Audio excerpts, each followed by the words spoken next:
Ouais, salut tout le monde, c'est Vince. Alors aujourd'hui, j'ai décidé de faire un petit tuto. Déjà, tout d'abord pour m'excuser de ma première vidéo. Donc ma première vidéo qui est c'est moi, celle-ci. Donc mon premier commentaire. Donc le son est pas très bon et on m'entend vraiment fort.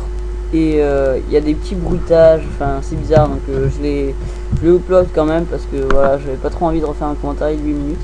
Mais enfin voilà quoi, je m'excuse pour cette vidéo. Donc là j'ai décidé de faire un petit tuto parce que j'ai vu qu'il n'y avait pas énormément de tutos sur ça et que ça rend vraiment joli. Donc c'est un tuto pour mettre une texture sur un texte, mais que sur le texte. Donc on va commencer directement sur Cinema 4D. Donc on va faire un nouveau. Donc alors tout d'abord on va prendre un petit texte du style au hasard. Attendez. Voilà celui-là. Tac, je le place là. Alors on va apprendre à mettre une texture sur le texte. Donc ensuite il faut simplement choisir une texture. Donc une texture, j'en ai relevé une qui était plutôt pas mal. Donc je vais prendre celle-là. Voilà, elle est vraiment pas mal. Il y a des petites rayures. Voilà, comme ça là. Donc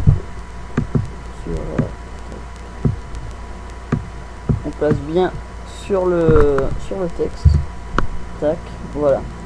Donc maintenant, qu'est-ce qu'il faut faire déjà? Ah oui, tac. Là, on passe le texte sur la texture. On va dans sélection, récupérer la sélection. Ok. Et là, on voit que le texte, il est sélectionné par un contour progressif. Donc là, on passe la texture au-dessus du texte. Donc là, on voit le texte et la texture par-dessus. Là, on va prendre l'outil de sélection rapide. Donc pour un raccourci, c'est W. On sélectionne le petit plus ou moins, ça peu importe. On fait clic droit, calque par copier, et voilà. Donc là, on se retrouve avec trois calques. Le premier, c'est le texte original. Le deuxième, c'est enfin c'est pas un texte, c'est la texture originale. Et le troisième, bah, c'est voilà, tout simplement la texture par-dessus le texte. Donc après, on peut jouer sur l'opacité. Attendez. Excusez-moi, voilà. Alors on peut jouer sur l'opacité. Comme ça. Les ombres reportées. Donc là on va vraiment, ça fait vraiment bien. L'opacité du fond aussi. Enfin plein de choses, voilà, ça rend vraiment bien. Le mode de fusion aussi. Bon, il faut avoir quelque chose derrière, mais bon. Aussi, voilà. Différence, traduit. Voilà. Donc voilà, je pense que je fais le tour. Hein.